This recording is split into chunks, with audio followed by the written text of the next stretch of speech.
बिस्मिल्लाहिर्रहमानिर्रहीम। अस्सलाम वालेकुम। जेलम न्यूज टीवी पर मैं आपका मेजबान मजहर इकबाल चौधरी। जस्टिस काजी फाइज ईसा का फैसला आ गया, जिसका कौम को काफी अरसे से इंतजार था। इस फैसले के कौन से अदालती, कानूनी, सियासी पहलू हैं, उन पर हम डिस्कस करेंगे और इनके फैसले के बाद के जो असरात हैं पाकिस्तान की सियासत पर, पाकिस्तान की अदलिया पर, इसके क्या असरात मुरतब होने को जा रहे हैं। आज हमारी गुफ्तगू का महवर यही मौजू रहेगा और मेरे पास बहुत अच्छा एक पैनल गुफ्तगू करने के लिए। कानूनी मसला है, कानून का, अदालत का मसला है और इसको बेहतर समझने वाली शख्सियत, हमारे ज़िला जेलम का फ़ख्र, ज़िला जेलम से तलक रखने वाले चौधरी इलियास गोंदल साहब। आप साबिक एडिशनल सेशन जज पाकिस्तान में रह चुके हैं और डिस्ट्रिक्ट बार एसोसिएशन जेलम के साबिक सदर भी हैं। इस वक्त आप मैनचेस्टर में वकालत कर रहे हैं, अपनी एक कानूनी फर्म चला रहे हैं। और दूसरा हमारे साथ हमारे सियासी तजियाकार, मारूफ एनालिस्ट जनाब शाहिद जंजीवा साहब मौजूद हैं। वो इस केस के सियासी पहलुओं के बारे में गुफ्तगू करेंगे और इसके मीडिया के हवाले से कि मीडिया ने इस केस में क्या किरदार अदा किया। तो मैं सबसे पहले तो आप दोनों हजरात का वेलकम करता हूँ, खुश आमदीद कहता हूँ जेलम न्यूज टीवी पर, इलियास गोंदल साहब और शाहिद जंजीवा साहब। शुक्रिया, बहुत शुक्रिया। और नाजरीन से मेरी गुजारिश होगी कि आप जेलम न्यूज टीवी का जिस पेज पर, फेसबुक पेज पर आप लाइव देख रहे हैं, इसको जनाब आप सब्सक्राइब करें, इसको फॉलो कर लें, तो इस पेज को लाइक करें, तो फिर जब भी हमारी नेक्स्ट कोई भी हमारा प्रोग्राम होगा तो आप लाइव उसको बराह रास्त देख करेंगे। और इसी तरह हमारा यूट्यूब चैनल जो है वो जेलम न्यूज़ टीवी के नाम से है और इसका लिंक हम फेसबुक पर दे देंगे। आप हमारा यूट्यूब चैनल जरूर सब्सक्राइब करें, उस पर कमेंट्स भी जरूर करें। तो सबसे पहला मेरा सवाल जनाब इलियास गोंदल साहब से है, जो साबिक एडिशनल सेशन जज हैं, कि काजी फाइज ईसा साहब का जो केस वो 2 साल तकरीबन वो कटेरे में खड़े रहे। क्या पाकिस्तान की तारीख में या दुनिया की तारीख में ऐसा कभी पहले हुआ है कि सुप्रीम कोर्ट का जज, सीनियर मोस्ट जज, जो कि मुस्तकबिल में यानी कि जिन्होंने चीफ जस्टिस ऑफ पाकिस्तान बनना है, जो कि एक वाज़िया दीवार पर लिखी हुई तहरीर की मानंद है कि 2023 में उनको वो अपने टर्म पर, अपने बारी पर वो चीफ जस्टिस ऑफ पाकिस्तान होंगे। लेकिन उनके उस सफर के दौरान, यानी कि जो आप इस वक्त वो सीनियर मोस्ट तीसरे नंबर पर जस्टिस हैं, तो उनके चीफ जस्टिस बनने से 4 साल कबल उन पर एक रेफरेंस दायर कर दिया गया और तब से लेकर वो आज तक वो कटहरे में खड़े थे। उनकी बीवी कटहरे में आई और उनकी बेटी आई, उनकी सारी फैमिली का ट्रायल किया गया। तो मैं जनाब इलियास गोंदल साहब से पूछूंगा कि आप अदलिया का एक हिस्सा रहे हैं, क्या दुनिया में या पाकिस्तान में इस तरह की कोई मिसाल मिलती है जिस तरह का रवैया या बर्ताव जस्टिस काजी फाइज ईसा के साथ किया गया? जी, बहुत शुक्रिया मदर भाई, और अपने दीगर मेहमान शायद जंजीवा साहब का भी मेरी तरफ से सलाम। मदर भाई, असल में बात यह है कि इस मसले को समझने के लिए ये बहुत कम्प्लेक्स मसला है, क्योंकि ये सिर्फ एक कानूनी मसला नहीं रह गया, बल्कि ये एक सियासी और एक अखलाकी तौर पर भी एक मसला है। सुप्रीम कोर्ट की जो अपनी हैसियत है वो इस वक्त मुतनाज़ा बन चुकी है। तो इसलिए ये जो केस है इसका काफ़ी सारा लोगों में इंटरेस्ट था और उसकी एक बैकग्राउंड है। बैकग्राउंड उसकी, जब तक हम बैकग्राउंड को नहीं समझेंगे कि ये काजी ईसा फाइज साहब है कौन थे, ये कैसे जज बने, फिर उसके बाद ये क्या वाकयात हुए, क्योंकि अगर हम वाकयात को हटा के सिर्फ ये देखें तो कि भी क्या उनका अकाउंटेबिलिटी होनी चाहिए थी, तो फिर हर आदमी ये कहेगा जी अकाउंटेबिलिटी तो होनी चाहिए। अकाउंटेबिलिटी हर आदमी की होनी चाहिए, ख्वाह वो जज हो, ख्वाह वो आम आदमी हो, ख्वाह वो बड़ा हो, ख्वाह वो छोटा हो। तो इसलिए थोड़ा सा अगर आप इजाजत देंगे तो मैं थोड़ी सी इस जी पे बिल्कुल, आप तफसील से बता सकते हैं। काजी ईसा फाइज साहब जो हैं ये 2009 में ये हाई जो हैं ये फॉर द फर्स्ट टाइम उस वक्त पीसीओ के तहत जजेस जो से जब खत्म हुए थे तो इनकी appointment as chief justice of Balochistan high court हुई थी। सही। और उसके बाद 2014 में ये सुप्रीम कोर्ट में जो है वो एज ए सुप्रीम कोर्ट के जज जो हैं ये आए हैं। सही। और उसके आने के बाद इन्होंने कुछ जजमेंट्स ऐसी पास की जिसमें सबसे पहले मुस्लिम लीग नून के दौर में इन्होंने कोयटा में, आपको याद होगा कि कोयटा ब्लास्ट हुआ था, एक बहुत बड़ा धमाका हुआ था, काफी बहुत बड़ा वकला धमाका शहीद हुआ हो था, गए वहां थे। पे वकला थे। जी। और उस जजमेंट में उस वक्त की जो गवर्नमेंट थी उसके खिलाफ वजीर दाखिला थे चौधरी निसार, उन्होंने रिमार्क्स पास किए थे कि जो दहशतगर्द तंजीमें हैं वो जो सी हैं वो स्टेट जो सी है उनको जो सी प्रोटेक्शन दे रही है, उनके साथ मीटिंग्स हो रही हैं और ये धमाके इसलिए होने हैं। वो एक जजमेंट जो सी थी उस वक्त से ये मुतनाज़ा बनने शुरू हो गए। यानी कि मुस्लिम लीग नून के दौर में मुस्लिम लीग नून को इनके साथ अफजात में से उन्होंने कहा कि ये जजमेंट आई थी, एजेंसीज जो थी वो इनसे खफा हो गई थी। जी। उसके बाद फिर आपने देखा कि इनका फैजाबाद धरना जो कि बहुत इंपॉर्टेंट जजमेंट है वो जी। जजमेंट आई। जब ये जजमेंट्स इनका एक पॉइंट ऑफ व्यू ऐसा आया जिसमें इन्होंने उन एजेंसीज को जो है वो एज ए फेयर अपनी जजमेंट के मुताबिक विदाउट एनी फेयर एंड जो सही। है इन्होंने जजमेंट्स दी।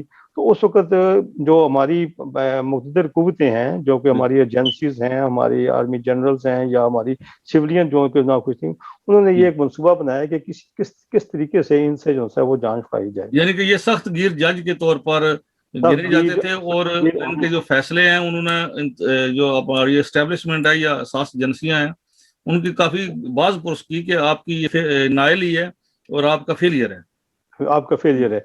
अच्छा, उन जजमेंट्स के बाद फिर आप देखें कि पहले इनके ऊपर जो सा वो केस बनाया गया कि जी इनकी अपॉइंटमेंट ही गलत है। कोशिश की गई कि इनकी जो सी इनिशियल अपॉइंटमेंट थी उसको मुतनाज़ा बनाया जाए और उसके लिए आज सुप्रीम कोर्ट के जजेस पर मुश्तमिल एक ट्रायल शुरू हुआ।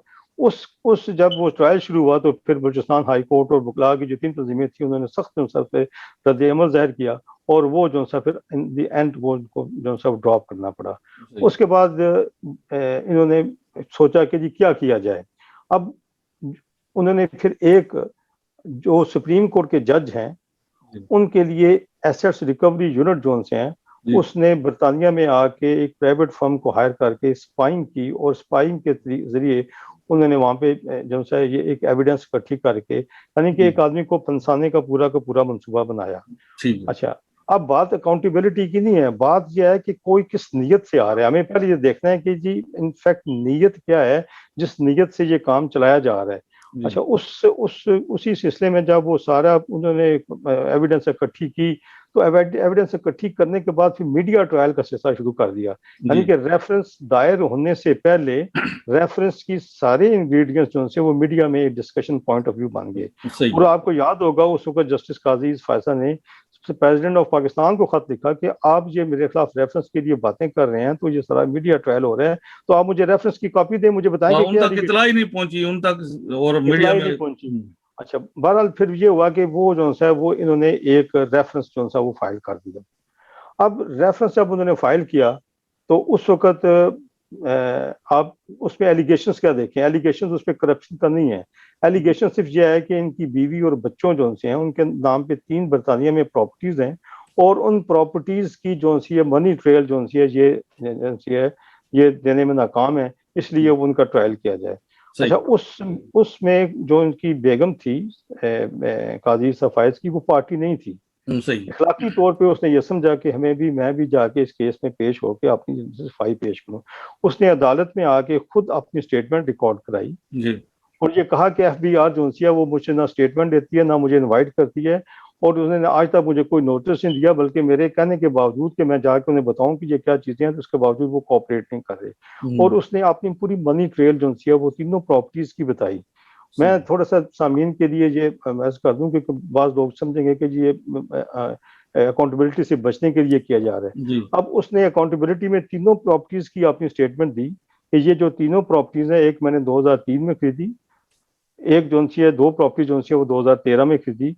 टोटल पाकिस्तान से जो पैसे गए थे वो 7 लाख पाउंड गए थे और वो 7 लाख पाउंड बजरिया बैंक यानी कि ना हुंडी ना कुछ प्रॉपर बैंक चैनल्स के जरिए गए हैं और उसमें से भी जो 6 लाख पाउंड है वो इनके एज ए लॉयर जब प्रैक्टिस करते थे तो उस वक्त वो गए हैं। यानी कि 6 लाख पहले चले गए जी और जो 1 लाख पाउंड जो है वो बाद में जो है वो गया, सही जब वो जज के फिर उसके बाद उन्होंने अपनी पूरी प्रॉपर्टीज की डिटेल्स बताई, अपनी इनकम की डिटेल्स बताई, सारा कुछ बताया। लेकिन सही। जब कोई आदमी सुनने के लिए तैयार ना हो, हाँ सही जब है। मानने के लिए तैयार ना हो, तो इससे ज्यादा आप ये कहेंगे कानूनी तौर पे वो पाबंद नहीं थी, लेकिन सही। इखलाकी तौर पे उन्होंने कहा कि जी जजेस को अबव अबव होना चाहिए एवरीथिंग। हाँ उन्होंने सही। सारा कुछ वो पेश किया, लेकिन उसके बावजूद भी उन्होंने वो चीज़ एक्सेप्ट ना की और सही। उन्होंने जो है वो रेफरेंस जो है फाइल किया। अब सही। कोर्ट ने अनफॉर्चुनेटली हमारी जुडिशरी की जो तारीख है वो भी कोई इतनी खास अच्छी नहीं है। आपने जैसे अर्ज किया पहले कि भी ऐसे कभी वाकयात कभी हुए हैं जैसे काजी फैज को हुए, तो हमारी जुडिशरी में काफी सारे ऐसे वाकयात हुए हैं। आपको याद होगा चाचा साकब निसार उस जिस बेंच में थे काजी ईसा फैज पेशावर में, जी सुन रहे थे टेररिस्ट के केस का, जी। तो उस बेंच के जब उन्होंने देखा कि जी कि काजी ईसा फैज की जो जजमेंट है या व्यू है मेरे से मिलता नहीं है, तो वो बेंच इन्होंने तोड़ दिया। हाँ बिल्कुल। आपको सही। आपको याद होगा याद है जी, बिल्कुल इनको सही। इनको बेंच से निकाल दिया।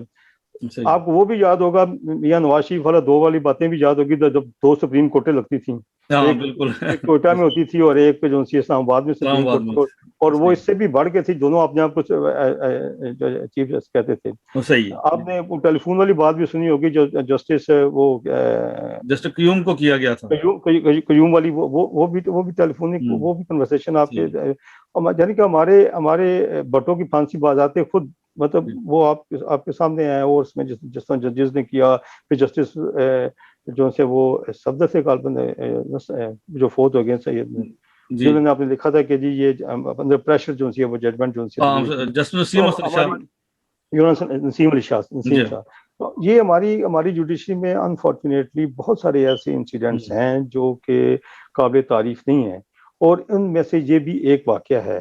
ठीक है। और अब जब उन्होंने सुप्रीम कोर्ट ने ये डिसीजन किया, तो उन्होंने रेफरेंस को बदनीति की बना पे, बदनीति at law not on facts ना, सही। उन्होंने कहा कि जी ये जो है ये उसे उन्होंने खारिज कर दिया। सही। और लेकिन उसके साथ साथ हमारी अदलिया ने साथ ये भी कर दिया कि एक नया जुज पैदा कर दिया, एक नई जुरिस्डिक्शन क्रिएट कर दी कि आप जो हैं ये इस अब जो फ्लैट्स की है परचेज, इसके जी मतलब भी आप जो है ना वो इन्वेस्टिगेट करें। जी। ये ऐसा ही है जैसे पनामा केस के अंदर हमारी सुप्रीम कोर्ट ने आज खुद इंक्वायरी जीआईटी बना, एक नई रवायत, और नई एक रवायत नया डाल दी। एक नई रवायत, एक नई, ये जो नई रवायतें डालने वाला सिलसिला है, ये हमारी जुडिशरी ने नजरिया जरूरत के मुताबिक जब भी कोई पर्पज होता है, कोई मकसद होता है, तो वो ये बुनियाद करते हैं, नजरिया जरूर इजाद कर देते हैं। याद करते हैं। तो उसमें भी, उस जजमेंट के अंदर भी उन्होंने एक नई जो सी, हालांकि एफपीआर के पास जाते खुद भी एक पावर्स हैं, जी अगर किसी आदमी को टैक्स पे नहीं करता, आप एक उनका चैनल है, वो किसी भी सिटीजन से पूछ सकते हैं, वो जी। उसके मुताबिक कार्रवाई करें। सुप्रीम कोर्ट में उसको इंटरफियर करने की कोई जरूरत नहीं है कि जी जरूरत आप नहीं थी। डायरेक्शन दें कि जी आप जाके उस करें, इसको इन्वेस्टिगेट करें, फिर उसे सुप्रीम जुडिशल काउंसिल में ला के पेश करें। जी तो वो एक एक एक उन्होंने वो क्रिएट कर दी थी उसके अंदर, सही। जिसकी वजह से काजी ईसा फायज जो से थे वो उससे जो से वो नालान थे, हाँ और उन्होंने एक रिव्यू पिटीशन दायर की। और सही। उस रिव्यू पिटीशन में जो अब जजमेंट आई है, उस जजमेंट में ये कहा गया है कि भी इसको जो है सेट साइड कर दिया गया है कि ये जो है ये नल एंड वाइड है। यानी कि सुप्रीम कोर्ट जो सुप्रीम जुडिशल काउंसिल को हुक्म नहीं दे सकती या हदायत नहीं कर सकती कि आप फलां काम करें। फलां काम करें, या हाँ वो जो एफबीआर की जो डायरेक्शन थी वो डायरेक्शन नल एंड वॉइड हो गई है, हाँ बिल्कुल। अब उसकी कोई वैल्यू नहीं है, वो उनकी रिपोर्ट्स अच्छी हैं हाँ सही है। इंडिपेंडेंट, वो जो अपनी एक प्रोसीजर के मुताबिक लॉ होता है जैसे एक चलता है उसके मुताबिक वो चलते रहे, लेकिन not on the direction of the supreme court जो है वो हाँ सारा सही। खत्म उन्होंने कर दिया है।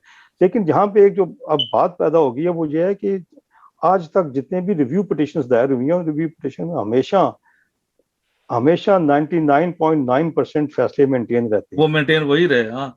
और आज मेंटेन रहते हैं। ये एक थोड़ा सा डिफरेंट चीज थी ना और ये। आज आज उनसे ये एक डिफरेंट हो गया हम्म है। ये जो चीजें हमारी जुडिशरी में आ रही हैं, इससे जो पब्लिक ट्रस्ट है हम्म वो डैमेज होता है। हम्म। और वो काजी ईसा फैज की फेवर में डिसीजन गया है या काजी ईसा फैज के खिलाफ, चाहे हाँ पहले सही। पहली स्टेज पे लोग जैसे थे वो एक सेक्शन जो सा था वो अपसेट था। अब दूसरी सेक्शन पे जो दूसरा लोग अपसेट हैं, लोग कहते हैं कि जी ये क्या बात है कि वही 3 जज जो पहले हक में फैसला दे रहे थे, अब उन्होंने अपने आप को जो है ना वो हम्म। विड्रॉ कर लिया। हाँ तो सही। ये एक तजस्सुस हो रहा है, और इसमें अगर आप देखें, क्योंकि ये जजमेंट थी in in the interest of public, सही सुप्रीम कोर्ट का एक वकार बहाल करना था, सुप्रीम कोर्ट का एक ट्रस्ट बहाल करना था। जी और इसी ट्रस्ट की बहाली के लिए काजी ईसा फाइज ने एक एप्लीकेशन दी थी, आपको याद होगा, कि जी इसको पब्लिक पब्लिक जो है मीडिया के जरिए हाँ डायरेक्ट बराह रास्त जो है वो ताकि मीडिया अवाम को पता चले कि क्या आवाम इल्जाम को लग पता रहा है। चले। सही आपको आपको आप देख रहे होंगे अभी जॉर्ज फ्लॉयड का इंडिया यूएसए में ट्रायल हुआ है। जी और वो ट्रायल जब लगा तो जज ने ये कहा कि ये केस जो है ये पब्लिक इंटरेस्ट का है और इसमें लोगों का जो है वो कॉन्फिडेंस और ट्रस्ट होना बड़ा जरूरी हाँ है। सही सही इसलिए उसने कहा कि जी इसे बराह रास्त जो है मीडिया पर नशर किया सामने ताकि लोगों को पता दिखाया। चल जाए। आप देखें कि वो जजमेंट आ गई है, किसी ने भी जज के ऊपर एतराज नहीं किया, क्योंकि जी सब लोग अपनी आंखों से वो मिड देख ट्रायल रहे को थे ना, देख यानी कि उन्हें इंसाफ पता होता हुआ देख भी ऐसा रहे होता थे। था। सही काजी ईसा फायज जो सा था उनका भी मकसद यही था कि वो ये नहीं चाहते थे, कह रहे थे कि भी मुझे बरी किया जाए, कि वो कहते थे हम्म कि जो मीडिया ट्रायल के जरिए मेरी जो सी है वो तस्दील की जा रही है, हम्म ये इनफैक्ट सुप्रीम कोर्ट की तस्दील है, इसलिए इसे बराह रास्त नशर किया जाए ताकि लोगों को एक्चुअल हकायक पता चलें। सही लोग मुझे आपको सुन के ना फैसला करें, बल्कि लोग खुद अपनी आंखों से हाँ देखें बिल्कुल और सही करें। लेकिन इसको गवर्नमेंट ने रिजिस्ट किया और सही सुप्रीम कोर्ट ने उसे रिजेक्ट कर दिया। तो सही आज अनफॉर्चुनेटली अगर आप देखें तो हमारी नेशन इस पे डिवाइड है। कोई हाँ कह रहा सही है कि जजेस जो हैं वो अनअकाउंटेबल हो गए हैं, और कोई कह रहा है कि जी जजेस ने अपनी जो सी सही डिप्लोमेसी जो सी है, सही है अपनी जो सी इंडिपेंडेंस जो सी वो बरकरार रखी है। सही है। तो ये हमारे मुल्क में अनफॉर्चुनेट है कि हम्म इस किस्म के जो है वो नहीं है। अगर अगर सुप्रीम कोर्ट के जज का आपने प्रॉपर्टीज की अकाउंटेबिलिटी करनी थी, तो आप एक ब्लैंकेट ऑर्डर इशू करते कि ऑल द सुप्रीम कोर्ट जजेस, ऑल द हाई कोर्ट जजेस जितने जी भी हैं, ये सारे अपने एसेट्स दें जितने फॉरेन में हैं, सबकी हाँ इंक्वायरी होगी। हाँ तो सही फिर तो बात ठीक है। लेकिन जब पिक एंड चूज करते हैं और उसके पीछे एक बदनीयती का एलिमेंट भी हो, हाँ बिल्कुल तो फिर सही। आपने कहा जी मैं ना मानू वाली बात भी हो कि आपको एक ट्रायल भी सारी बनी ट्रायल भी मिल रही हो, लेकिन उसके बावजूद भी आप ना माने, सही तो है फिर ठीक जो है। है वो अनफॉर्चुनेटली जी ऐसे बिल्कुल। इंसिडेंट। बाकी बात में हम आपको अगले सवाल में आपसे पूछूंगा। तो शायद जिंजीवा से मैं गुजारिश करूंगा कि शायद जिंजीवा साहब, क्या एक और बलूचिस्तान का जज पंजाब के जजों के हाथों से बच गया? एक बच गया था इफ्तिखार हुसैन चौधरी साहब, ये सामने है, सारी दुनिया की रिसेंट हिस्ट्री है, पुरानी बात नहीं है। पंजाब के जजों का किरदार था, बच गया, बार काउंसिल का, अवाम का, बार एसोसिएशन का। एक और को फिर घेर लिया गया जो कि बलूचिस्तान से तलक था और जिनकी एक तारीख थी क़याम पाकिस्तान में, उनके खानदान का बहुत बड़ा किरदार था। उनको अपने शिकंजे में लेकर पंजाबी जजों के जरिए उनकी उनको ओहदे से माजूल करने की कोशिश की गई। तो आप क्या समझते हैं कि इस फैक्टर को भी आप समझते हैं कि पंजाबी जज, बलोची जज, जरा बात बड़ी खतरनाक है, अच्छी बात नहीं है, लेकिन डिस्कस करनी चाहिए कि आप क्या समझते हैं कि पंजाब के जजों ने कोई अपनी वो कफारा अदा करना शुरू कर दिया है कि जो जो पहले वो इस्तेमाल होते थे एस्टेब्लिशमेंट के हाथों, तो आज वो थोड़े से उससे डिस्कस करने लगे हैं? थोड़ी सी रोशनी आप इस पर जरा डालिए। मजर चौधरी, ये इसके कुछ मुख्तलिफ डायमेंशन हैं जिसके ऊपर मैं जरा चाहता हूँ बात करूं। एक तो ये कि बलूचिस्तान एक ऐसा सूबा है कि जिसके साथ ज्यादतियों की एक दास्तान है, और वो लोग जो है वो करा रहे हैं, बिलबिला रहे हैं, लाशें लेके बैठे हैं, और वो भी इतने ही पाकिस्तानी हैं जितने हम पंजाब वाले हैं, वो भी उतने ही पाकिस्तानी हैं जितने खैबर पख्तूनख्वा वाले हैं। लेकिन उनकी बदकिस्मती ये है कि वहां से या तो कोई बिल्कुल पपड़ किस्म का बंदा उठा के लाया जाता है और जिसके मुंह में अपनी जुबान भी नहीं होती, और अगर कोई वहां पे ऐसा बंदा हो कि जो पाकिस्तान के आइन के साथ वफादार हो और वो कहे कि वफाक पाकिस्तान को मजबूत होना चाहिए और वफाक में सारी इकाइयों को बराबर की नुमाइंदगी मिलनी चाहिए, तो फिर उसके ऊपर जो है वो एतराजात होते हैं। फिर उसको उतारने का, गिराने का, उसे गर्दन से दबोचने का फैसला पहले होता है और बाद में उसके किरदार में कोई खामियां जो है वो डाल दी जाती हैं। काजी फायज ईसा के साथ ये भी बदकिस्मती थी कि जब वो सुप्रीम कोर्ट में आए, तो अगर उन्हें उनके सुप्रीम कोर्ट में आने का ऑर्डर पहले जारी होता और जस्टिस अता बंदियाल का बाद में, तो फिर जस्टिस अता बंदियाल जो है वो चीफ जस्टिस बन ही नहीं सकते थे। हाँ सही। और ये भी एक बड़ा पहलू है कि चूंकि इन इन दोनों की आपस में रकाबत थी या रकाबत है इस हवाले से कि जस्टिस काजी फाइज ईसा जो है वो जिस बामी मिलन को जज की कुर्सी और उस हैसियत के या उस वकार के मुनाफी जानते हैं, पाकिस्तान की तारीख में बिलअमूम ऐसा नहीं होता। पाकिस्तान की तारीख में वकला की भी टोलियां होती हैं, उनका भी एक ग्रुप होता है और जजेस का भी एक ग्रुप होता है, और जजेस जो है वो उस ग्रुप के साथ या अपने ग्रुप के साथ लाइक माइंडेड जजेस को रख के फैसले करते हैं।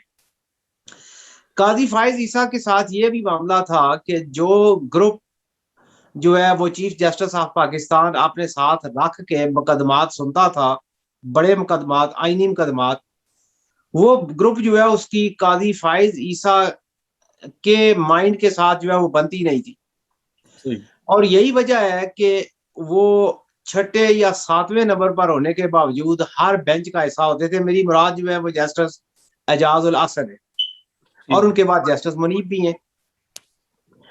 अब पाकिस्तान के अंदर जब ये केस चला तो फिर ये हुआ कि बाज इदारों से थोड़ी सी ये गलती हो गई कि उन्होंने केस चलने से पहले केस के जो फैक्ट्स हैं वो आउट कर दिए, और ये पाकिस्तान के अलावा पूरी दुनिया में ऐसा नहीं होता। ये सिर्फ पाकिस्तान है जो अपनी मिसाल आप है कि वहां पे केस शुरू होने से पहले किसी भी शख्स का मीडिया ट्रायल जो है वो शुरू कर दिया जाता है और मीडिया ट्रायल के लिए जो है वो ग्रुप्स बनाए जाते हैं। सही। मसलन एक ही कोर्ट के अंदर जब कोई चीज रिपोर्ट होती है तो वो रिपोर्ट करने वाले, जाहिर है हमारा भी एक रिपोर्टिंग का अंदाज है, लेकिन हम क्या होता है कि रिपोर्टिंग में मेन पॉइंट्स, बुलेट पॉइंट्स जो है वो दिए जाते हैं, और वो जब रिपोर्ट होता है मामला तो वो गैर जानिबदार होता है, जैसे किसी क्रिकेट या हॉकी के मैच के रेफरी की तरह। लेकिन काजी फाइज ईसा के इस मामले में ये बात बिल्कुल जो है वो इससे हट के शाहीन सबाई को ले लें, इसके अलावा इरफान हाशमी को ले लें, इसके अलावा जो है वो अदील वड़ाइच को ले लें, सद्दीक जान को ले लें, और एक कोई राजा साहब है वो नाक के ऊपर चिमटी लगा के बात करते हैं। इन सारे लोगों को देख लें, ये जो है ये मीडिया ट्रोल्स है ना, इनके भर्ती किए हुए हैं तनख्वाहदार, ये तनख्वाहदार भर्ती किए हुए हैं, और इनकी जो हैसियत है वो जितना मैं जानता हूँ शायद जो है वो बहुत कम लोग जानते हैं, क्योंकि इनमें से कुछ ने मेरे अंडर काम किया है। सही है। और इनको ये बताया जाता है कि आपने जो है, और फिर आप देखें कि ये वो लोग हैं कि जिनकी ना तो कोई क्वालिफिकेशन है ना कोई तजर्बा है, ये सीधे वो है ना, वो एक गांव से उठा के इन्हें डायरेक्ट सुप्रीम कोर्ट के अंदर भेज दिया गया कि अब आपने यहां से रिपोर्टिंग करनी है। फिर इनकी जो वीडियो होती है उस वीडियो को जो देखने और लाइक करने वाले होते हैं वो शू करके रॉकेट की तरह 4 घंटे के अंदर 80,000 तक पहुंच जाते हैं। मैंने एक दफा इसकी तहकीक की और मुझे बड़ी हैरानगी हुई कि वो जो उनके सारे व्यूवरशिप थी वो एक भी ऑर्गेनिक नहीं थी, और उन सब का तल्लुक जो है वो रावलपिंडी डिवीजन से था और इस्लामाबाद, यानी वही एरिया। हाँ, वो रेडियस वही बनता है, पिंडी इस्लामाबाद आगे पीछे। हाँ, ये बड़ी अहम बात है। अब इनकी अगर आप रिपोर्टिंग देखें तो इनकी रिपोर्टिंग जो है वो जज सुप्रीम कोर्ट के अंदर तो काजी फाइज जो है वो सवालात का जवाब दे रहे हैं, लेकिन इन्होंने अलग से जो है वो किरदार कुशी की एक मुहिम जो है वो चला रखी थी। बल्कि मैं अगर इनमें से इनका जो बड़ा है अब्बासी साहब, अगर मैं अगर सही तरीके से याद करूं तो उन्होंने ये जुमला बोला था कि ये जज बड़ा खतरनाक जज है। हाँ, वो हमने वो वीडियो चलाई भी थी मेरे ख्याल में, वो आपने वीडियो चलाई थी कि ये बहुत बड़ा सरगना है, ये खतरनाक तरीन जज है। जी जी। अब ये देखें कि ये खतरनाक तरीन कैसे है। ये काजी फाइज ईसा से पहले ये जो सारी लाट जिसका मैंने जिक्र किया है, इसको इफ्तिखार चौधरी के पीछे लगा दिया गया था, और ये जो है वो इफ्तिखार चौधरी को रॉ का एजेंट जो है वो लिखते थे, और इंडियन एजेंट, पाकिस्तान का दुश्मन, ये सारी मुहिम चलाते रहे। अब ये जो है ये काजी फाइज ईसा के बारे में चला रहे हैं, कल आगे जाके इन्हें कोई हायर करके किसी और के पीछे लगा देगा। मैं जो बात कहना चाहता हूं वो ये है कि अगर काजी फाइज ईसा ये केस जीत गए हैं, और वो यकीनन जीत गए हैं, तो सुप्रीम कोर्ट ने 2 अहकाम दिए हैं। सही। एक तो ये है कि वो जो काजी फाइज ने अपील की थी कि सुप्रीम कोर्ट से जजमेंट के अंदर जो है वो कुछ हकायक जो है वो उनके ऊपर जो फैसला आया है वो गलत था और सुप्रीम कोर्ट ने अपनी हदूद से तजावज किया। जी।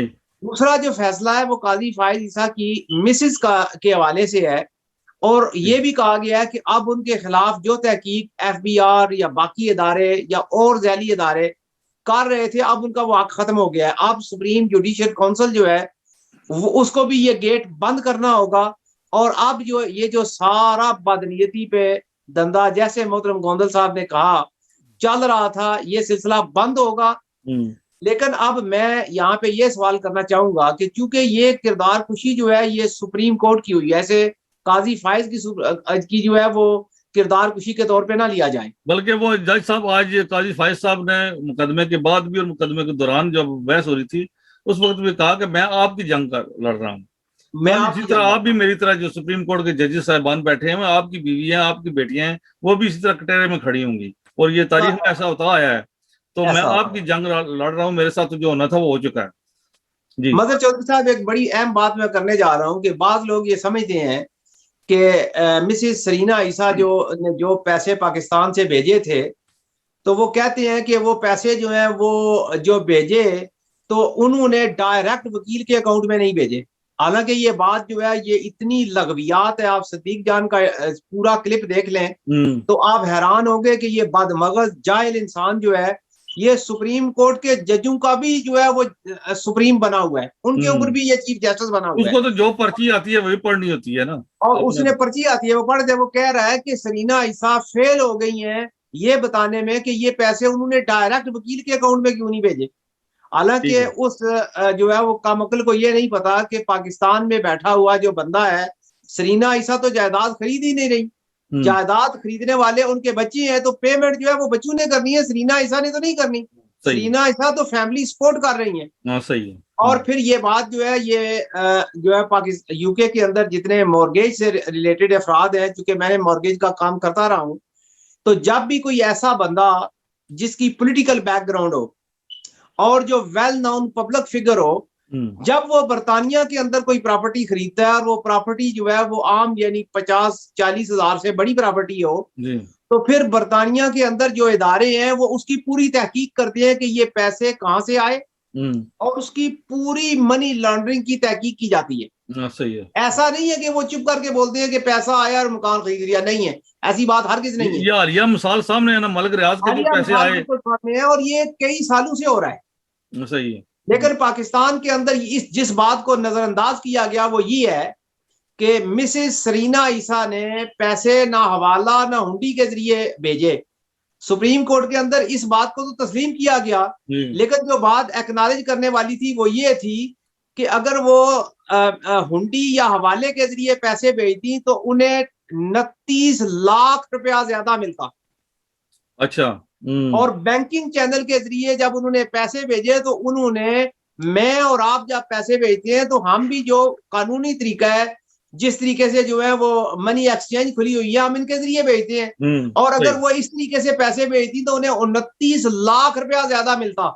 लेकिन उन्होंने पाकिस्तान को बेनिफिट देने के लिए और रियासत पाकिस्तान को, स्टेट बैंक ऑफ पाकिस्तान को जो है वो फेवर देने के लिए वो सारे पैसे जो है वो दूसरे चैनल के जरिए भेजे जिसके ऊपर मीडिया के अंदर जो है वो उन्हें किसी एक बंदे ने भी जो है इसकी जो है वो उन्हें शाबाश नहीं दी। सही है। जबकि पाकिस्तान के अंदर, पाकिस्तान से जो जिस जज ने सबसे ज्यादा यूके के अंदर प्रॉपर्टीज बनाई है वो जस्टिस नसीम हसन शाह है। अच्छा। आप नसीम हसन शाह की फैमिलीज के अंदर ब्रैडफोर्ड पे चले जाएं और लीड्स रोड पे जाके देखें, इतनी इतनी बड़ी प्रॉपर्टी है कि वो नवाज शरीफ की प्रॉपर्टी उसका जो है वो 10वां हिस्सा भी नहीं है। सही है। लेकिन उसकी कोई तहकीक नहीं होती, उसके ऊपर कोई सवाल नहीं होता। इसलिए नहीं होता कि उसने जो फैसला किया था वो फैसला था जो पाकिस्तान की डीप स्टेट चाहती थी। सही। और काजी फाइज का जो फैसला है ये वो फैसला है जो डीप स्टेट की मंशा के खिलाफ है। सही। सही है। तो इस हवाले से तो जैसे आपने मीडिया का भी कवर कर लिया, मीडिया के बताया कि मीडिया का जो किरदार था और कुछ फैक्ट्स थे जो आपने बताया कि बेगम सरीना ईसा के हवाले से, तो वो तो इसी बात की दुआई देती रही कोर्ट में भी कि अगर मैंने जब रिटर्न जमा कराए 2016 में, 17 में, 18 में, तो इन जायदादों को शो किया तो मुझे तो किसी का नोटिस नहीं मिला। अगर उनको इस पर शक था एफबीआर को, तो वो मुझसे पूछ सकते थे। खैर, हम बात थोड़ी सी मैं आगे बात लेकर चलता हूँ। इसमें मदर भाई जो सी प्रॉपर्टी की बात कर रहे हैं ना शायद भाई, जी ये बिल्कुल बिल्कुल 100% ठीक है, क्योंकि हम अपनी लॉ फर्म में जो ये प्रॉपर्टी परचेज सेल सारा काम करते रहे हैं, जी, और यहाँ पे मनी लॉन्ड्रिंग के जो रूल्स एंड रेगुलेशंस हैं वो इतने सख्त हैं।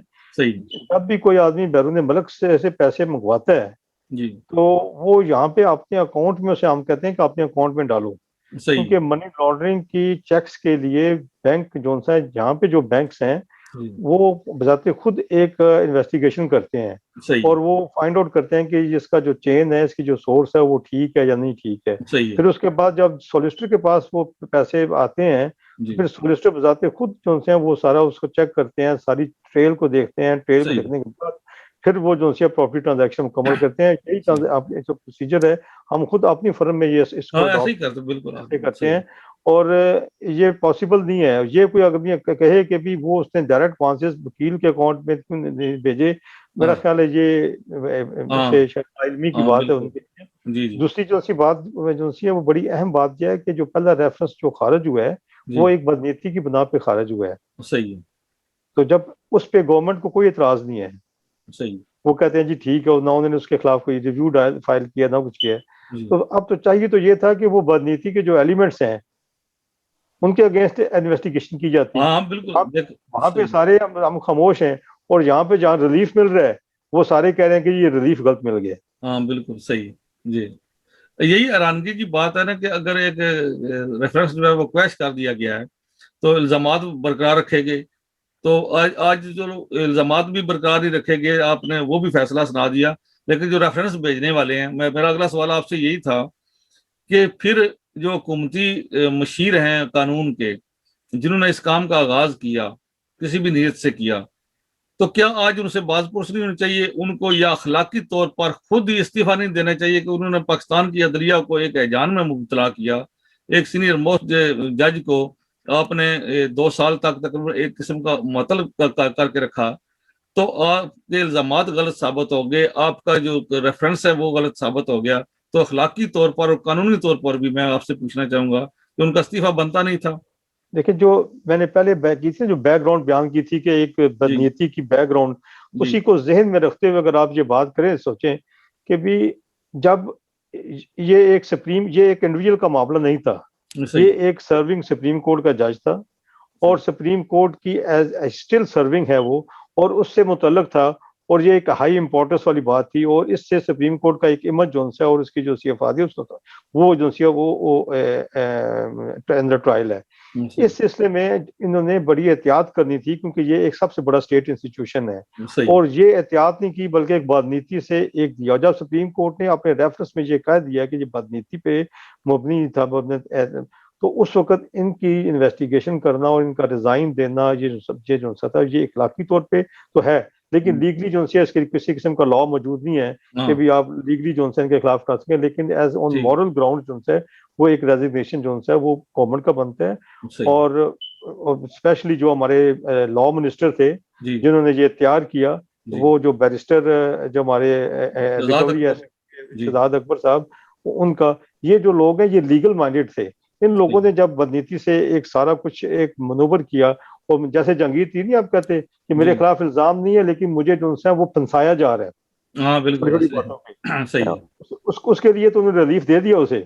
आपको जी, मालूम होगा शायद, वो कल परसों एक बड़ी छोटी सी खबर थी कि जी, वो जो उन्होंने कहा कि जी ये बैंकिंग कोर्ट में आप केस जाएगा, बजाय इसके कि ये एफआईए मेरे, तो हाँ, एफआईए वो ने तो जवाब एफआईए ने जवाब भी दे रियायतें दिया। मिलनी उनको शुरू हो गई हैं, हाँ, और उनको वफद भी मिल उनको रहे हैं आपस में अब। उनको उनको जाके उन्होंने रिलीफ दे दिया जाके, क्योंकि वहां पे उनको एक पॉलिटिकल उनकी रिक्वायरमेंट थी। सही लेकिन है, यहाँ पे उन्होंने पूरा पूरा जोर लगाया पूरे इंस्टीट्यूशन को बदनाम करने, पूरे मीडिया जी, के जरिए बदनाम करने। ये सारे अगर फैक्टर्स आप जेहन में रखें, तो जी, ये डेजिग्नेशन जो है वो इखलाकी तौर पे इनका बनता है। हाँ, उनका बनता है, ताकि आइंदा जब भी कोई इस तरह का कोई स्टेट इंस्टीट्यूट जो है वो फैसला करे, कुछ साजिश करने की कोशिश करे या बदनीति का मुजाहरा करने की कोशिश करे, तो वो 100 बार सोचे कि चीफ मतलब भाई जस्टिस मेरे जो मेरी मेरी इसकी जस्टिस है किस्म यही सुप्रीम कोर्ट। जी, यही होता है कि जितने भी हमारे लोग सुन रहे हैं वो किसी शख्सियत के साथ मुंसलिक ना हो, हाँ सही, जी जी ना काजी ईसा फाइज और ना चौधरी इफ्तिखार। जी वो फैक्ट्स के देखें, वो फैक्ट्स के मुताबिक फैसला करें, क्योंकि जब हम शख्सियत के पीछे लगते हैं तो वो शख्सियत फिर जो सी है वो इन दी एंड, जैसे चौधरी इफ्तिखार साहब ने आखिरी दौर में जब वो थे, उन्होंने बहुत सारी जो सी वो ऐसे फैसले भी किए जो कि गलत फैसले थे, गलत थे बिल्कुल। अपने अपने जाती केसेस में वो खुद बैठ गए थे। तो इस किस्म के जब जब हम किसी शख्सियत को बहुत ऊपर ले जाते हैं तो वो उसके भी अपने अपने जो फ्लॉज होते हैं। हाँ सही, हम सिर्फ देखते हैं कि फैक्ट्स क्या है कि एक सुप्रीम कोर्ट का जज था, उसने एक जजमेंट्स दी हैं, वो जजमेंट्स कौन सी थी वो अभी तक वो अप होल्ड हुई हैं। उस जजमेंट की वजह से किसी को ट्रायल में लेके जाना, किसी को बदनाम करना, खौफ काजी ईसा फाइज हो और कोई भी जज हो, वो एक गलत तरीका कार है, ऐसे नहीं करना चाहिए। यानी कि ये बुरी मिसालें कायम हो जाती हैं। और दूसरे नंबर पर यह है कि जो सुप्रीम कोर्ट ऑफ पाकिस्तान के फाजल जजेस हैं, वो हमारे आईनी और कानूनी और बुनियादी हकूक के मुहाफ़िज़ हैं, वो हमारे कस्टोडियन। अगर उनके खुद अपने हकूक जो है, उनके आईनी और कानूनी जो है वो महफूज नहीं है, तो फिर उन्होंने अवाम की हकूक की पासदारी किया, उनकी हिफाजत किस तरह करनी है। तो अवाम का बराह रास्त इससे मसला भी मुंसलिक हो जाता है कि अगर सुप्रीम कोर्ट के जजेस साहिबान जो हैं वो आज़ाद और बेखौफ होकर फैसले करेंगे तो अवाम को भी हकूक मिलेंगे। शाहिद साहब से मैं एक सवाल करूंगा कि शाहिद साहब, क्या आप समझते हैं कि जो जजेस की तारीख थी उसके बाद अदलिया ने अपने कोई पर पुर्जे भी निकाले, या आप मुस्बत हवाले से सोचें तो थोड़ी सी दलेरी का मुजाहरा किया, तो आप क्या समझते हैं कि एस्टेब्लिशमेंट के शिकंजे से हमारी अदलिया निकल रही है कि जो एस्टेब्लिशमेंट चाहती थी अब वो ऐसा तो हुआ नहीं है ना? तो ये बहुत बड़ी मिसाल है हमारे सामने। तो क्या हम तवक्को कर सकते हैं कि हमारी जुडिशरी जो है अब एस्टेब्लिशमेंट का आलाकार नहीं बनेगी और नजरिया जरूरत नहीं आएगा मुस्तकबिल में? इसका दारोमदार जो है वो हमारे जो इस वक्त अजीम सिपा सालार हैं, जब इनका ये टेन्योर मुकम्मल होगा और उसके बाद जो है वो फैसला होगा कि इन्हें जो है एक्सटेंशन दी जा रही है, या इनके बाद जो आने वाला शख्स है वो क्या वो भी पीटीआई का जियाला है, या वो जो है एक गैर जानिबदार और प्रोफेशनल आदमी है। इसका दारोमदार जो है वो उस इनके बाद जो आने वाला शख्स होगा, जो जिसका जो सिपा सालार बनेगा, उसके ऊपर मुनहसर है। ठीक है। एक बात जो मैं जिसकी तरफ तवज्जो दिलाना चाहूंगा वो ये है कि बरतानिया के अंदर और यूरोप के अंदर इन मुल्कों ने इसलिए तरक्की की और इनके जो इंस्टीट्यूट हैं, इदारे हैं, वो इसलिए मजबूत हुए कि जब कोई इंसिडेंट होता है, कोई वाकया होता है, तो फिर उसके बाद उसे छोड़ नहीं दिया जाता। मुख्तलिफ क्राइम इन्वेस्टिगेशन एजेंसीज हैं, वो जाके एग्रीव्ड पार्टी और दूसरी पार्टी दोनों से मिलती हैं और उनसे पूछती हैं कि आपको इस पूरे ट्रायल के दौरान कौन कौन सी मुश्किलात का सामना करना पड़ा। जब आपने जो है वो लीगल जो है वो एंटिटीज के साथ राब्ता किया तो क्या मसाइल थे आपके सामने। फिर जब आपने एविडेंस जो है वो पेश की अदालत के अंदर, तो फिर आपको क्या मसाइल हुआ। क्या कोई लैंग्वेज बैरियर था, क्या कोई कल्चरल बैरियर था, या ये भी था कि जो आप बात कहना चाहते थे, क्या कोर्ट ने वो उस तरीके से वो बात सुनी, या वो डिफरेंट जो कानूनी चे में गोइयां होती हैं उसके अंदर रह के उसने फैसला किया और आपको इंसाफ नहीं मिला। सही। और इसके ऊपर जो है वो मिलियंस का बजट है जो सेट असाइड करती है गवर्नमेंट, और वो रिपोर्ट्स आप मैं उनका चूंकि नाम नहीं ले सकता, मैंने भी वो काम किया हुआ है, तो फिर वो इदारे जो अपनी बाइंडिंग रिपोर्ट बना के देते हैं और वो रिपोर्ट जो है वो फिर पार्लियामेंट की सब कमेटीज में जाती है और फिर वहां से इंप्रूवमेंट आती है। जबकि इस सारे एपिसोड को अगर काजी साहब के इस पूरे केस को देखें तो हमारी एस्टेब्लिशमेंट के लिए जो है वो कुछ चीजें थी जो लर्न करने वाली हैं। एक तो ये कि ये तो ट्रायल था ही नहीं, ये मिस ट्रायल था। और दूसरी बात यह है कि इस केस के ऊपर और इस जैसे बहुत सारे ऐसे केस हैं, वो इंफॉर्मेशन जिनकी तहकीकात अभी एफबीआर मुकम्मल उसने मुकम्मल की ही नहीं होती, तो वो मीडिया में बैठा हुआ एक टीवी एंकर जो है वो किस तरीके से पर्चा लहरा के कहता है कि ये अंदर की मालूमात सारी मेरे पास आ गई है, आज हम अंदर की बात बताएंगे। तो ये जो अंदर की बातें हैं, वो बंदा जो बताता है क्या पाकिस्तान के अंदर डेटा प्राइवेसी एक्ट जो है वो इफेक्टिव क्यों नहीं है, सही। और वो किस तरीके से मालूमात लीक होती हैं, और मालूमात लीक करने वाला बंदा जो है ना उसे सजा मिलती है, और ना बंदा जो मालूमात इस तरह की पब्लिक कर रहा होता है उससे जाके शहजाद जी अकबर पूछता है कि आप, जिस तरह वो मनी लॉन्ड्रिंग और इस तरह के मामलात के ऊपर जाके सवाल करता है, तो सही यहाँ पे वो सवाल नहीं करता कि आपके पास मालूमात कैसे मिली हैं, सही। क्या आपने कोई सुरंग लगा रखी थी जो जाके जो है वो उधर से मालूमात आपने चोरी चोरी वहां से ले ली है। जी ये जो है, मैं जिस पॉइंट की तरफ तवज्जो दिलाना चाहता हूँ वो ये है कि पाकिस्तान की सुप्रीम कोर्ट को इस केस को एक टेस्ट केस बना के सही इसके मुस्बत और मनफी पहलुओं के ऊपर गौर करना चाहिए, और पाकिस्तान में अगर पार्लियामेंट है, सही सिर्फ पेपर के ऊपर नहीं है, तो सही। इस केस की बुनियाद पे जो लकूना था और जो खामियां रह गई, जो मिस ट्रायल हुआ और उसके अंदर जो है वो इदारे इस्तेमाल हुए, जैसे शहजाद अकबर के पास एक ऐसा इदारा था कि वो इदारा अब मौजूद नहीं है, लेकिन वो इदारा अगर जो है वो कानूनी और आईनी नहीं था तो फिर जो तनख्वाह उसने ली, उसके ऑफिस ने ली, उसके ऊपर कोई बात नहीं करता। तो इस तरह के बहुत सारे सवालात हैं, बहुत सारी जी तजावीज़ हैं। मैं चाहता हूं कि उसके ऊपर गुफ्तगू होनी चाहिए, और हमारे मीडिया को सिर्फ जो है वो फैसला काजी साहब के हक में आ गया, 6-4 का फैसला आया, ये बातें अहम नहीं है। हाँ अहम बात ये है कि ये फैसला तो आना था, इसलिए कि मुमकिन है, मुझे खदशा था कि जो है वो कुछ जजेस जो है वो फैसला दे के पहले फैसले की तरह वो एफबीआर को रखे कि जो रिपोर्ट आ गई है वो आइन का हिस्सा बन गई है, अब वो जो रिकॉर्ड का हिस्सा बन गई है, सही है। लेकिन वो नहीं हो सका। जस्टिस बंदयाल साहब ने बड़ी कोशिश की, और यहाँ पे माजरत के साथ मैं कहूंगा कि उनका किरदार जो है वो उस रेफरी की तरह था कि जो मुखालिफ टीम को, अपनी मनपसंद टीम को ये बताता है कि उधर वहां पे जो है ना वो कोई नहीं खड़ा, आप उधर किक हाँ मारो, मारो। वो हेल्प। वो कहता है कि हमारी ट्रेनिंग नहीं है, हाँ किक ठीक नहीं लगी, वो कहता है जरा मैच रोको। फिर और वो सही। कहता है कि आपने वो देखा नहीं है, वहां पे उनका गोलकीपर साइड पे चलो खड़ी कर। बरकैफ उनके जिस तरह भी किरदार है वो तारीख का हिस्सा है, सब लोगों के सामने है। और जो कानूनी टीम है हुकूमत की, उसका आप देखें कि दो बड़े मसले इनको दरपेश हुए। एक चीफ ऑफ आर्मी स्टाफ की दोबारा तकर्री का मसला था, वो उनसे नोटिफिकेशन सही तरह से जारी नहीं हो सका। ये कानूनी टीम है, नाम लिखा हुआ है बैरिस्टर, क्या नाम है नायब वाले बैरिस्टर का, ठीक है, बैरिस्टर शहजाद एक शहजाद एक मैं आपके अकबर सामने फैक्ट देना चाहता हूँ, आप और देखें कि बैरिस्टर पाकिस्तान फरोग में, हसन, इसी तरह उनके वो यानी कि मतलब जो भी आप जरा देखें, बैरिस्टर फरोग हुसैन किससे मुशावरत करता है? सदीक जान से नहीं, अदील आशमी से। आप देखें बैरिस्टर फरोग नसीम ने जो बात कहनी होती है उसे पाकिस्तान के अंदर जो है वो अदील अदील मिलता है, अदील बड़ाइश मिलता है, और वजीर आजम को जो साफी पसंद होता है वो सदीक जान होता है। आप जरा इनका लेवल ऑफ अंडरस्टैंडिंग हाँ तो देखें, वो लेवल तो नजर आ गया ना शाह साहब, चला रहे हैं और क्या हो रहा है पाकिस्तान के अंदर। लेवल तो नजर आ गया ना कि दो बड़े काम हुए, दोनों में मुंह की खानी पड़ी। नोटिफिकेशन जारी कराने के लिए बाजवा साहब को खुद जाना पड़ा वजारत कानून में बैठकर, तो उसके नोक पलक संवारने के लिए।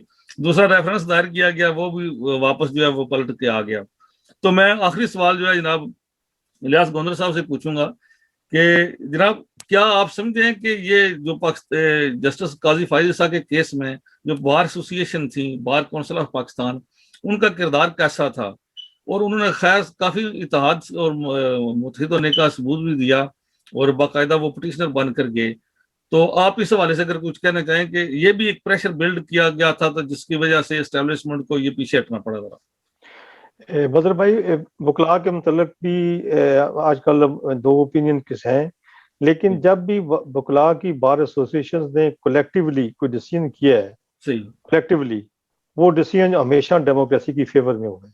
ठीक, और जब भी किसी वक्त भी कोई भी प्रॉब्लम हुआ, ख्वाह वो ज़ियाउल हक के वक्त का हो, ख्वाह वो आज के वक्त हो, ख्वाह वो मुशर्रफ के दौर में हो, ख्वाह अयूब खान के दौर में हो, जब कलेक्टिवली बार एसोसिएशन ने जब फैसला किया है तो उन्होंने उसके लिए स्टैंड भी किया है और उसके लिए जदोजहद भी की है। सही, तो बार एसोसिएशन की ये हमेशा बड़ी कंट्रीब्यूशन रही है। और अगर बार एसोसिएशन अगर साथ ना देती तो गालबन ये काजी ईसा फायज को जो पहली सुप्रीम कोर्ट में पिटीशन दायर की गई थी कि इनकी जो अपॉइंटमेंट के मतलब शायद ये उसी में उसको फारग कर देते। ये सिर्फ वकला की एक प्रेशर ग्रुप था, वकला सब इकट्ठे हो गए और उन्होंने स्टैंड लिया, और उस स्टैंड की वजह से जो उनसे वो फ्रूट्स मिल रहे हैं, जितने भी हमें उनसे इख्तलाफात वो एसोसिएशन के मामला से, लेकिन जब वो कलेक्टिवली इकट्ठे होते हैं तो वो हमेशा डेमोक्रेसी के लिए इकट्ठे होते हैं, हमेशा उन्होंने साथ दिया है। सही है। हम बैसित मजमूई जनाब जेएलएम न्यूज़ टीवी के प्लेटफार्म से पाकिस्तान बार एसोसिएशन को, बार काउंसिल को मुबारकबाद देते हैं, उनके किरदार को सराहते हैं और उनको सैल्यूट पेश करते हैं कि वो एक बार फिर आइन और कानून की सरबलंदी के लिए इकट्ठे हुए और उन्होंने ये मार्का भी जीत लिया। इसके साथ मैं इजाजत चाहूंगा। जेलम न्यूज टीवी से अपने नाज़रीन से गुजारिश है कि हमारा फेसबुक का पेज ये जरूर फॉलो करें, इसको शेयर भी करें, अपने दोस्तों तक पहुंचाएं। इस तरह हमारा Jhelum news TV YouTube channel है, उसका लिंक हम दे देंगे, वो लिंक भी आप यूट्यूब पर जाके उसका जरूर सब्सक्राइब करें। इसके साथ मैं इजाजत चाहता हूँ। अल्लाह हाफिज।